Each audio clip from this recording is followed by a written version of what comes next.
السلام عليكم ورحمة الله وبركاته. إن الحمد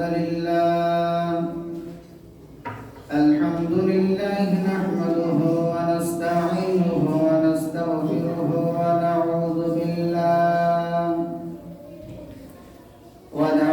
بالله من شرور أنفسنا ومن سيئات أعمالنا. من يهده الله فلا مضل له ومن يضلله فلا هادي له. وأشهد أن لا إله إلا الله وحده لا شريك له. وأشهد أن محمدا عبده ورسوله. أما بعد فإن خير الحديث كتاب الله وخير الهدي هدي محمد صلى الله عليه وسلم. وشر الأمور محدثاتها وكل محدثة بدعة وكل بدعة ضلالة وكل ضلالة في النار. أعوذ بالله من الشيطان الرجيم.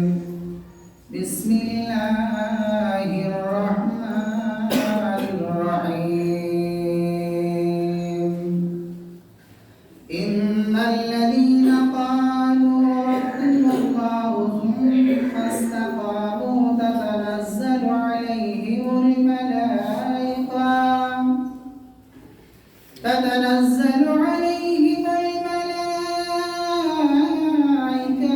ألا تخافوا ولا تحزنوا وأبصروا بالجنة التي كنتم توعدون. نحن أولياؤكم في الحياة الدنيا وفي الآخرة ولكم فيها ما تشتهي أنفسكم ولكم فيها ما تدعون. نزلا من غفور رحيم.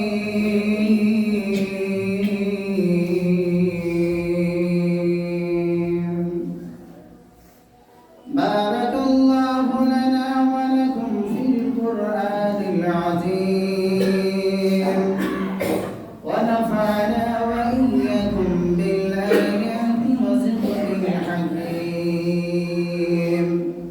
إنه تعالى جواد كريم مالك بر رؤوف رحيم.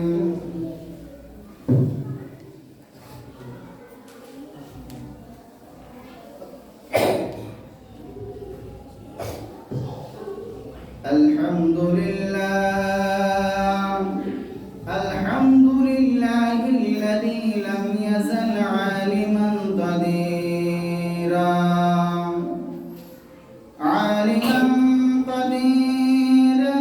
حيا كريما سميعا بصيرا. أعوذ بالله من الشيطان الرجيم. بسم الله الرحمن الرحيم. ووصينا الإنسان بوالديه إحسانا حملته أمه كرها ووضعته كرها وحمله وفصاله 30 شهرا إلى آخر الآيات.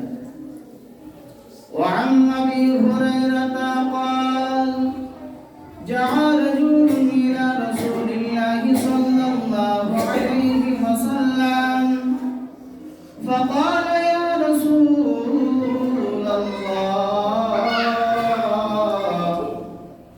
من أحق بحسن صحبتي قال أمك قال ثم من قال أمك قال ثم من قال أمك قال ثم من قال أبوك হাইরে প্রসবকালে ব্যথা জননীর হাইরে প্রসবকালে ব্যথা জননীর যে ব্যথাই ঘুম নাই চোখে পড়ছে এ বাঁচিবার আশা নাই হাই হাই হাই প্রসব করিল ছেলে এমন সময় উপস্থিত ইসলাম দরদি ভাতৃবৃন্দ প্রশংসা মাত্রই সেই অসীম দয়াময় আল্লাহ তাবারক ওয়া তাআলার জন্য সেই রব্বুল আলামিনের অশেষ দয়ায় অশেষ রহমতে আমরা প্রতি জুমার মতো আজকেও সালাতুল জুমা আদায় করার জন্য জুমা মসজিদে এসেছি। আল্লাহ রব্বুল আলামিন এনেছেন, সেই মহান রবের মহান মনিবের লাখ কোটি শুকরিয়া। সকলে উচ্চ বাক্যে বলি আলহামদুলিল্লাহ। তিনার পরে পরে তিনার প্রেরিত রাসূল মামিনাল্লাহ আব্দুল্লাহ দুলাল নবী কুল শিরোমণি সাইয়্যিদুল আম্বিয়া খাতামুর রাসূল আমাদের পথ প্রদর্শক বিশ্বনবী মুহাম্মদুর রাসূলুল্লাহ সাল্লাল্লাহু আলাইহি ওয়াসাল্লামের উপর অগণিত লাখ লাখ সালাম শুকরিয়া শান্তি অবতীর্ণ হোক। আল্লাহুম্মা আমিন। আল্লাহুম্মা সাল্লি আলাইহি আল্লাহুম্মা বারিক আলাইহি। আজকে যে বিষয় নিয়ে আলোচনা করব সেটা হলো মা। একটা অক্ষর। আজকের বিষয়বস্তুটাই হলো মা। মা কি জিনিস, কার জন্য আমরা দুনিয়ার মুখ দেখেছি, কার জন্য দুনিয়াতে এসেছি, বাপের কৃতিত্ব আছে নাই এরকমটা নয়, তবে কৃতিত্ব কার বেশি এখানে আমাদেরকে জানতে হবে। বাপের কৃতিত্ব বেশি নাকি মায়ের? এই জন্য আজকে বিষয়বস্তুটা বেঁধেছি, সেটা হলো মা। আমরা বর্তমান যুগে, যান্ত্রিক যুগে, আধুনিক যুগে আমাদের চলাফেরাকে এমন ভাবে নিয়েছি যে পৃথিবীতে মনে হয় আমরা আমাদের কৃতিত্বে, আমাদের প্রচেষ্টায় দুনিয়ার বুকে এসেছি। এরকমটা কিন্তু ভাবলে হবে না। আমাদের পিছনে আমরা যার জন্য এসেছি, যার জন্য পৃথিবীর মুখ দেখেছি, যার জন্য দুনিয়ায় এসেছি, তিনি হলেন মা। মা চাইলে আপনাকে শৈশবকালে শেষ করে দিতে পারত। মা চাইলে দুনিয়ায় আসার আগে আপনাকে শেষ করে দিতে পারত, কিন্তু না, মা তো মাই হয়, মা তো মাই হয়, মা মায়ের জায়গাতেই থাকে, মা মাই হয়। আপনি এখন বাপের একটাই ছেলে কিংবা একাধিক ছেলে, সবার জন্য সবকিছুর বন্দোবস্ত করতে আপনি পারেন হয়, কিন্তু মায়ের জন্য আপনি করতে পারেন না। ঈদ বকরায় যে বাজারগুলি হয়, ছেলের জন্য বাজার ঠিকঠাক চলে আসে, কিন্তু মায়ের জন্য ঠিকঠাক আসে না, আব্বার জন্য আসে না।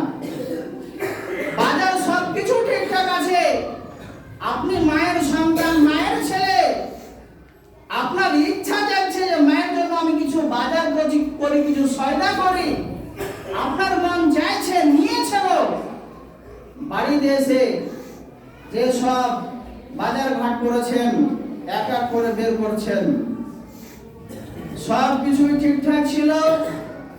মায়ের জন্য যখন কিছু বাজার বের করা হলো, বাপের জন্য যখন কোনো বাজার বের করা হলো, তখন আপনাকে আপনার স্ত্রী বলছে এই কাপড় টাকার, এই লুঙ্গি টাকার, এই জিনিসগুলা কার?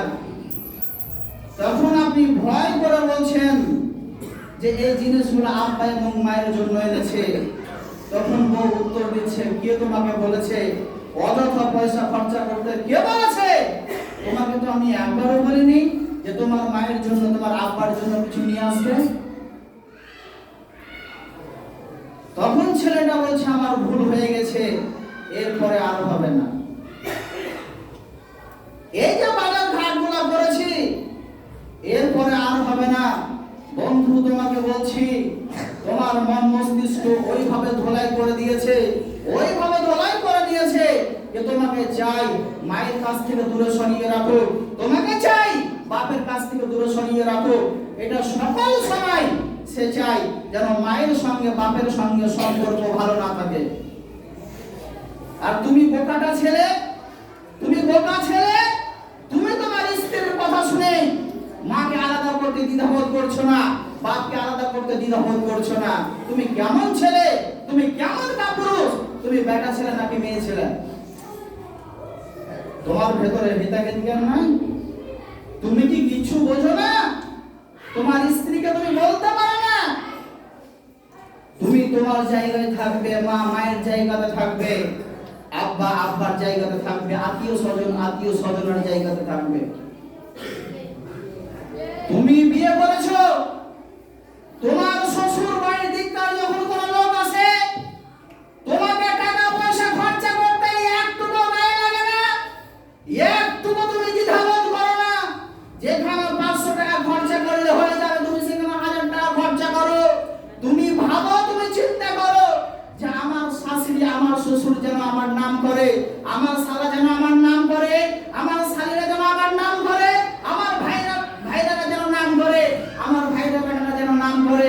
এই নাম কামানোর জন্য তুমি 500 জায়গায় 1000 খরচা করতে পারো, 1000 জায়গায় 5000 খরচা করতে পারো। কিন্তু মা তোমাকে এই মৌসুমে বলেছে, বেটা বাজারে যাচ্ছ, একটা কমলা লেবু নিয়ে আসো, একটা আপেল নিয়ে আসো, সব বাজার হয়ে যাচ্ছে।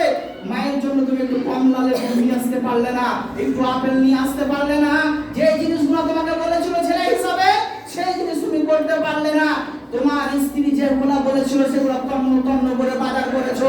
শুধু তাই নয়, তোমার মনে হচ্ছে যে না, আমার স্ত্রী একটা কি বলেছিল ভুলে গেছে, তুমি তৎক্ষণাৎ ফোন লাগিয়ে বলছো তুমি সব যা বলেছিলে এই বাজার করেছি, আর কি কোনো জিনিস ছুটে গেছে?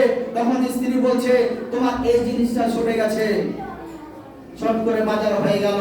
কিন্তু মায়ের কথা একটুকু তোমার মনে নাই, কিংবা তুমি জিজ্ঞাসা করছো না যে তোমার বউকে জিজ্ঞাসা করবে মা কি বলেছিল ভুলে গেছে, একটু বলো তো। জান্নাত যাবে নাকি? চেষ্টা করছো জান্নাত যাবে, চেষ্টা করছো জান্নাত যাবে। জান্নাত অত সহজ নয়, জান্নাত অত সস্তা নয়। যে কাজ তুমি করছো এই কাজের বিনিময়ে, এই কাজের বদলে তুমি জান্নাত যাবে পশ্চিম কালেও সম্ভব নয়। তোমার যে মন মস্তিষ্ক, তোমার যে চলাফেরা, তোমার যে উঠা বসা এইরকম যদি করো বন্ধু, তাহলে ভেবে নিও তোমার জন্য জান্নাত হারাম করে দেওয়া হয়েছে, তোমার জন্য জান্নাত হারাম হয়ে গেছে, তোমার জন্য জাহান্নাম অবধারিত হয়ে গেছে। মা চলুন কি মা জিনিস দেখি। মহান আল্লাহ রাব্বুল আলামিন বলেন, ওয়াসাইনাল ইনসানা বিওয়ালিদাইহি ইহসানা। আমি মানুষকে আদেশ করেছি, মানুষকে বলেছি তারা যেন তাদের পিতামাতার সঙ্গে সুন্দর ব্যবহার করে।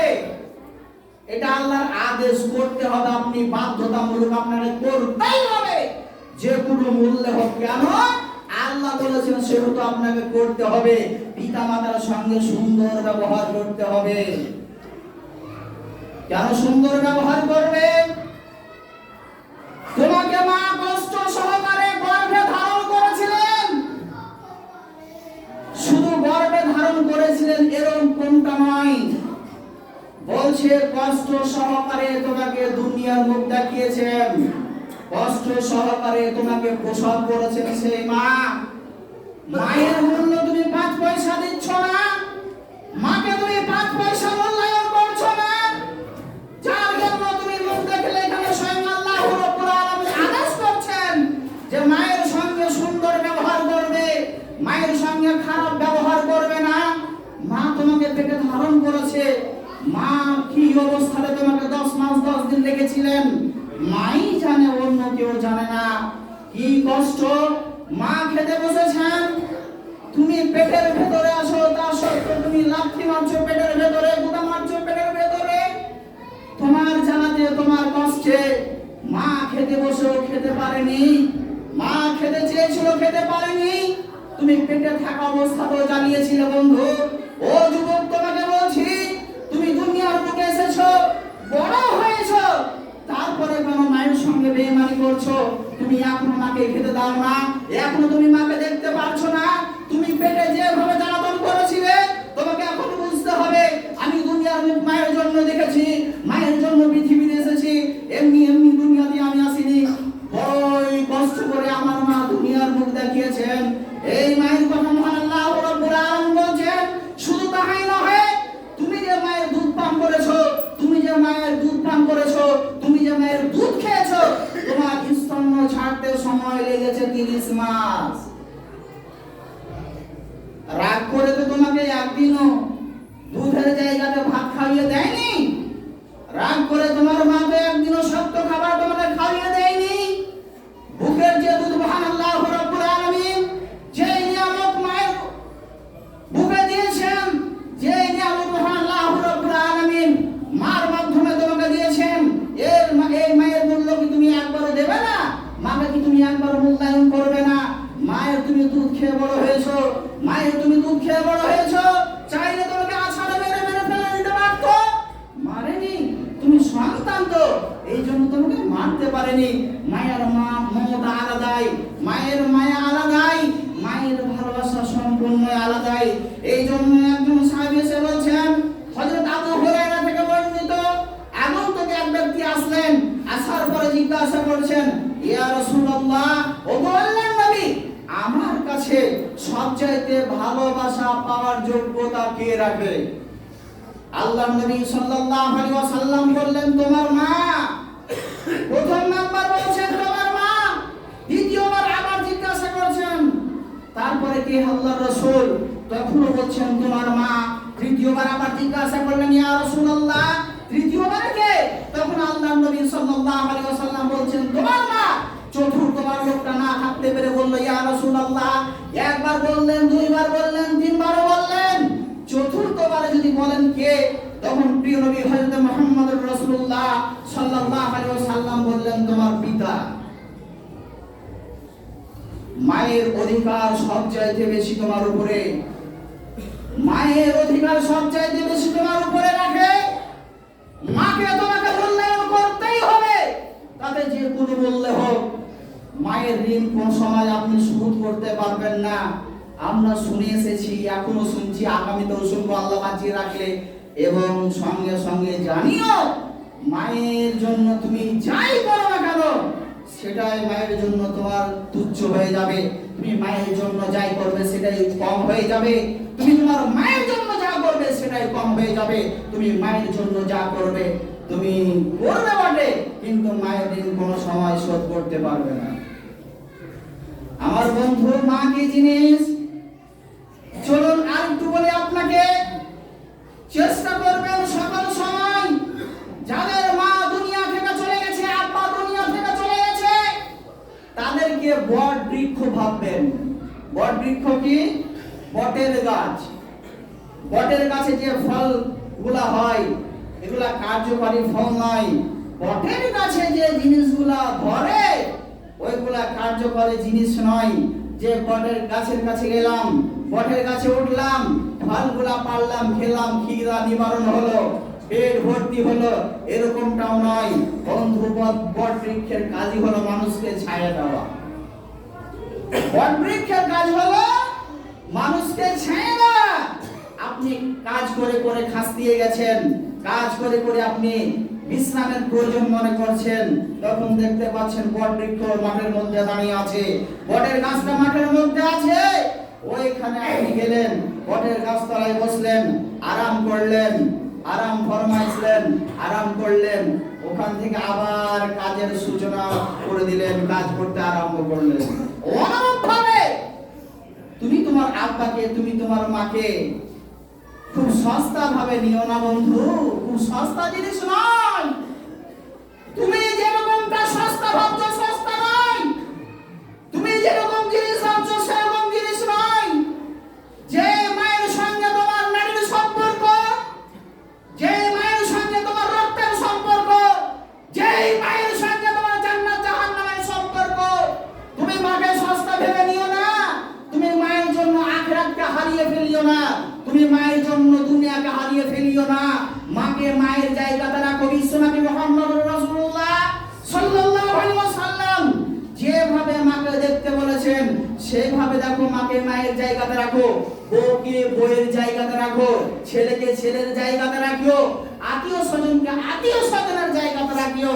আত্মীয় স্বজনের সঙ্গে মাকে গোলাবেন না, আত্মীয় স্বজনের সঙ্গে বাপকে গোলাবেন না, আপনার পাড়া পড়শির সঙ্গে পিতামাতার সঙ্গে তুলনা করবেন না। মা মাই হয়, বাপ বাপই হয়। বট বৃক্ষের মতো ফল দিতে না পারলেও, কার্যকরী গাছ না হলেও আপনাকে ছায়াটুকু দেবে। যার মানে জিজ্ঞাসা করো কত সব যাচ্ছে একবার মা বলে ডাকার জন্য। যার বাপ নাই তাকে জিজ্ঞাসা করো তার সব যাচ্ছে একবার বাপ বলার জন্য। অথচ তুমি বন্ধু, ও পুরুষ ব্যক্তি, ও সজাগ ব্যক্তি, ও নওজোয়ান, তোমাদেরকে বলছি মাকে খুব সস্তা ভাবে নিও না, মাকে সস্তা ভাবে নিও না। সস্তার বস্তু মা নয়, সস্তার বস্তু মা নয়। তুমি স্ত্রীর জন্য মাকে ত্যাগ করলে বন্ধু, খাপা পাগলা লোক তোমাদেরকে বলছি, মায়ের জন্য স্ত্রীকে একবার দালান কোঠানো করে তুমি চলতে পারো, কিন্তু স্ত্রীর কথা শুনে মাকে তুমি ছুঁড়ে ফেলতে পারো না। কোন মন মালিন্য হলো, স্বামী স্ত্রীর মধ্যে ঝগড়াঝাটি হলো, তালাক দেওয়া দিয়ে পর্যন্ত হয়ে গেল। কথা ভালো করে বুঝবেন, মন মালিন্য হলো, সম্পর্ক সেরকম ভালো হলো না, ঝগড়াঝাটি হলো, তালাক দেওয়া দিয়ে হলো। আচ্ছা বলুন তো, বাপ বেটার মধ্যে তালাক দেওয়া দিয়ে কোনো অপশন আছে? বলতে হবে আপনাদের কাছে, জোরে বলেন আছে? নাই। মায়ের সঙ্গে ছেলের তালাকের কোনো সম্পর্ক আছে? আছে? নাই। কিন্তু স্বামী স্ত্রীর মধ্যে ঝগড়াঝাটি হলে, মন মালিন্য হলে তালাক দেওয়া দিয়ে সিস্টেম আছে, এই অপশনটা আছে। বন্ধু, স্ত্রীর সঙ্গে তোমার ঝগড়া হলো, স্ত্রীকে তুমি তালাক দিয়ে দিলা, ও হয়তো আর বাপের বাড়ি চলে গেল, না হয় গলায় দড়ি দিয়ে মরে গেল, তুমি কোথায় যাবে বন্ধু? তোমার মা মাই আছে, তোমার আব্বা আব্বাই আছে, তুমি যাকে বিয়ে করে নিয়ে এসেছিলে, যার জন্য মাকে তুমি ত্যাগ করেছো, যার জন্য বাপকে তুমি ত্যাগ করেছো, ওকে ছাড়তে তোমার একটুকু দ্বিধাবোধ হবে না। ও তালাক হয়ে গেছে, চলে গেছে, ঝামেলা পড়ে গেছে। কিন্তু মা, মায়ের সঙ্গে আপনি ঝগড়া করলেন, মায়ের সঙ্গে আপনার ঝগড়া বিবাদ হলো, মায়ের সঙ্গে অনেক কিছু হলো, তারপরে আপনি যদি মাকে কথা না বলেন, মায়ের বর্ণনা কত করলে শেষ হবে না। মায়ের সঙ্গে আপনার ঝগড়াঝাটি হলো, মাকে আপনি খেতে দিলেন না, আব্বার সঙ্গে ঝগড়াঝাটি হলো, আব্বাকেও খেতে দিলেন না। আপনি পরদেশী মানুষ, বিদেশে আপনি রাজমিস্ত্রির কাজ করেন, বিদেশে আপনি আপনার কুলি মজুরের কাজ করেন, বিদেশে আপনি কাজ করেন, আপনার যদি কোনো সেখানে অসুবিধা হয়, আপনার বইয়ের কাজ করা 5 পয়সাও কিছু হয় না, আপনার যদি মৃত্যু হয়ে যায়, আপনার খবর স্ত্রী শুনেছে, 2-5 দিন কান্নাকাটি করবে, কিন্তু আপনার সেই জনম দুঃখিনী মা আপনার জন্য সারা জিন্দগি ভরে পস্তাবে, জিন্দগি ভরে কান্নাকাটি করবে। মাকে আপনি কেমন করে ফেলতে পারেন? আপনি বিদেশ থেকে বাড়িতে আসলেন, আসার পরে আপনার স্ত্রী আপনাকে জিজ্ঞাসা করছে, তুমি আমার জন্য কি এনেছো? সন্তান তোমাকে জিজ্ঞাসা করছে, আব্বা তুমি আমার জন্য কি নিয়ে এসেছো? মেয়ে জিজ্ঞাসা করছে, আব্বা তুমি আমার জন্য কি নিয়ে এসেছো? সব শেষে মাকে বলছে, মা তুমি কেমন আছো? তখন মা বলছে, বেটা আমি কেমন আছি না আছি বলতে পারছি না, তুমি রাস্তাতে কি অবস্থাতে এসেছো, তুমি কি খাবার খেয়েছো? এই মায়ের এত অবদান থাকার পরেও কেন আপনি মাকে ভুলতে পারেন? এত অবদান থাকার পরেও কেন আপনি মাকে ভুলতে পারেন? এত অবদান থাকার পরেও কেন মায়ের থালা আপনি আলাদা করে দেন, মায়ের রাখা আপনি আলাদা করে দিতে পারেন, বাপকে আপনি 5 পয়সা দিতে পারেন না, বাপের সঙ্গে আপনি ঝগড়াঝাটি করেন শুধুমাত্র বইয়ের জন্য, শুধু বইকে সন্তুষ্ট রাখার জন্য আপনি আপনার মায়ের সঙ্গে যাই ইচ্ছা তাই করতে পারেন। চলুন আপনাকে ঘটনা শোনাই। মায়ের সঙ্গে যদি আপনার ব্যবহার ভালো হয় তাহলে আপনি জেনে নেবেন যে ইনশাআল্লাহ জান্নাত পাবোই পাবো। এই আশাবাদী হয়ে মায়ের সঙ্গে আপনাকে ব্যবহার করতে হবে। মায়ের দোয়া কবুল হয় কি দেখবেন। চলুন হযরতে আলকামা বলে একজন সাহাবী, হযরতে আলকামা রাদিয়াল্লাহু তাআলা আনহু মৃত্যু শয্যায় সজ্জিত হয়ে আছেন। মৃত্যুর শয্যায় সজ্জিত হয়ে আছেন, মৃত্যুর সঙ্গে পাড়া করছেন। তিনি নামাজ পড়েন, রোজা করেন, সবটাই করেন, কোন ইবাদত বান্দিগি তার মধ্যে না এরকমটা নাই যে ইবাদত বান্দিগি করেনি, এরকমটা নাই। তিনি ইবাদত বান্দিগির দিক দিয়ে প্রথম নম্বরে আছেন, প্রথম সারিতে আছেন। জিকির আজকার দিক দিয়ে প্রথম সারিতে আছেন। এক কথায় মহান আল্লাহ রাব্বুল আলামিনের বিধান, যত রকমের সমস্ত বিধান সেই আলকামা রাদিয়াল্লাহু তাআলা আনহু করেছেন, ছুটে গেছে এরকমটা বলাই মুশকিল। কিন্তু মৃত্যু শয্যায় যখন সজ্জিত হয়ে আছেন, মৃত্যুর সঙ্গে পায়ে ধরছেন, কি আল্লাহর হুকুম, কি আল্লাহর কারিশমা, তার মুখ দিয়ে কালেমা আর কিন্তু বের হচ্ছে না। পাড়া প্রতিবেশী আসলো, মা চেষ্টা করছে বেটা একবার কালেমাটা বলো, হচ্ছে না। পাড়া প্রতিবেশী এসে বলছে বলো, বলতে পারছে না, মুখ দিয়ে বের হচ্ছে না। অথচ সকল সময় মহান আল্লাহ রাব্বুল আলামিনের বিধানকে মান্যতা দেন, বিশ্বনবী মুহাম্মদুর রাসূলুল্লাহ সাল্লাল্লাহু আলাইহি ওয়াসাল্লামের তরিকাকে মান্যতা দেন, তা সত্ত্বেও মুখ দিয়ে কালেমা বের হচ্ছে না।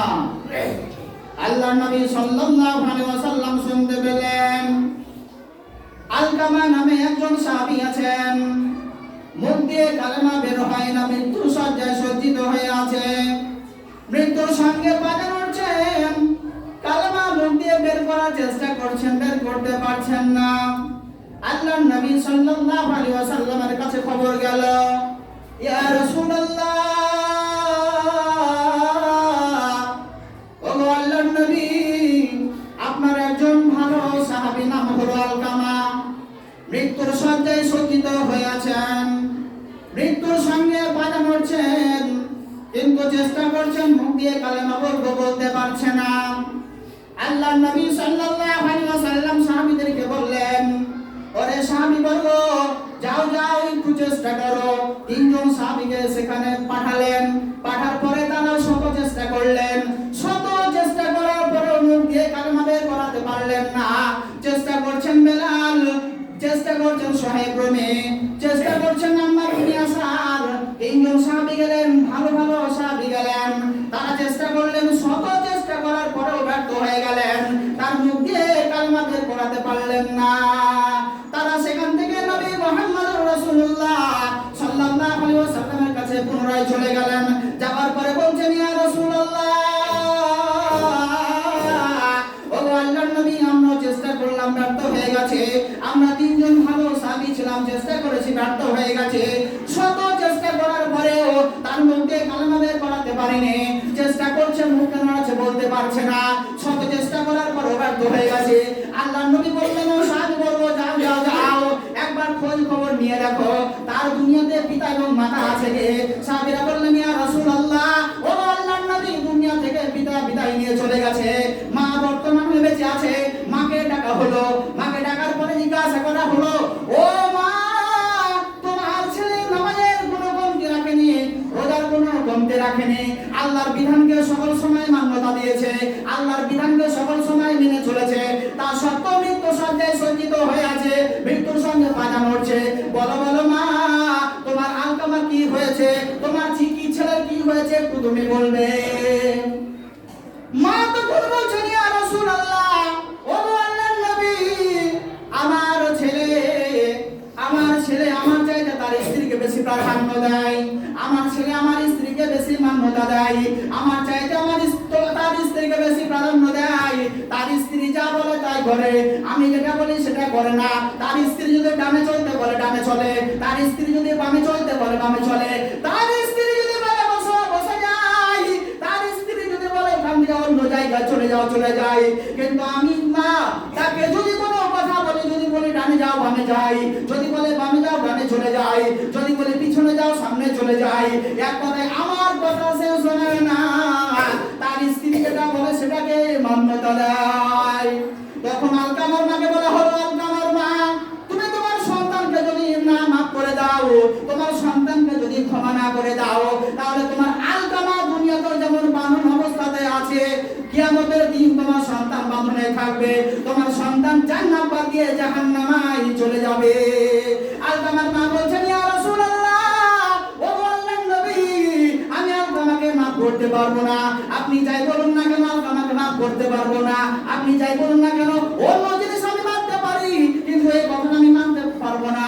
আমি এই কথাটা মানতে পারলাম না। সাহাবীদেরকে বললেন, ও সাহাবীরা, যাও যাও, লকড়ি খুঁড়ি এক জায়গাতে জোগাড় করো, কাঠ খোঁড়া এক জায়গাতে জোগাড় করো। যখন যখন হয়ে যাবে, অনেকগুলা যখন কাঠ খড় হয়ে যাবে, তখন তাতে আগুন ধরিয়ে দেবে। আগুন যখন দাও দাও করে জ্বলবে, তখন সে আলকামাকে আগুনের মধ্যে ফেলে দেবে। তখন আলকামার মা বলছেন, ইয়া রাসূলুল্লাহ, ও আল্লাহর নবী, আমার সন্তান আমার চোখের সামনে পড়বে কেমন করে দেখতে পারে? আমার সন্তানকে আমার চোখের সামনে পড়ানো হবে কেমন করে দেখতে পারে? আমার সন্তান আমার চোখের সামনে পড়বে কেমন করে দেখতে পারি? তখন আল্লাহর নবী সাল্লাল্লাহু আলাইহি ওয়াসাল্লাম বললেন, ও আলকামার মা, সামান্যটুকু আগুনে তোমার ছেলেকে ফেলা হবে, তুমি সহ্য করতে পারবে না। সামান্যটুকু আগুনে তোমার ছেলেকে ফেলা হবে, তুমি সহ্য করতে পারবে না। আচ্ছা বলো তো, এই আগুনের চাইতে 70 গুণ আগুনের তাপমাত্রা বেশি। জাহান্নামে তোমার ছেলেকে যখন ফেলে দেওয়া হবে, তুমি যখন জানতে পারবে তোমার চোখের সামনে তোমার আলকামাকে জাহান্নামের আগুনে পোড়ানো হচ্ছে, তুমি তখন কেমন করে সহ্য করবে? এতগুলি বলার পরে আলকামার মা বলছেন, ইয়া রাসূলুল্লাহ, ও আল্লাহর নবী, আমার সঙ্গে আমার সন্তান যা করেছে করেছে, আমার সন্তান আমার সঙ্গে যা ব্যবহার করেছে করেছে। আমার সন্তান ভালো ব্যবহার করুক আর খারাপই ব্যবহার করুক, আমার সঙ্গে যা করেছে করেছে, আমি আমার আলকামাকে মাফ করে দিলাম। একবার সুবহানাল্লাহ বলবেন না? এই হলো মা, এই হলো মা। মায়ের ঘটনা আরো বহুত আছে, সংকীর্ণ সময় আলোচনা করতে হয়, উপায় কিছু নাই।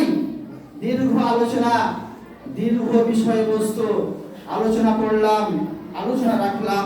মাকে মায়ের জায়গাতে রাখুন, বাপকে বাপের জায়গাতে রাখুন। আপনি জান্নাত পাবেনই পাবেন ইনশাআল্লাহ। একদিন না একদিন আপনি জান্নাতবাসী হবেনই হবেন। মায়ের সঙ্গে সম্পর্ক যদি আপনার খারাপ হয়, পিতার সঙ্গে যদি আপনার সম্পর্ক খারাপ হয়, তাহলে আপনি ভেবে নেবেন জান্নাত আপনার কপালে জুড়বে না। নামাজ 5 ওয়াক্তের জায়গায় 10 ওয়াক্ত পড়ার অসুবিধা নাই, তাও লাভ নাই। টাকা পয়সা অনেক হয়েছে, মক্কা শরীফে গিয়ে হজ করেন, তাও কিছু হবে না। আপনি দান ধ্যান যাই করেন না কেন, 5 পয়সা কাজে লাগবে না। আমার জন্মভূমি দেখা যাদের সম্পর্ক বাপ এবং মায়ের সঙ্গে ভালো আছে, তাদেরকে লক্ষ্য করুন, ওরা খুবই খুবই খুবই ভালো আছে। দেখুন, চোখ বুলান, তাহলে বুঝতে পারবেন। আপনার এই গায়ে না থাকলে অন্য গায়ে আছে, ওই গায়ে না থাকলে আর অন্য গায়ে আছে।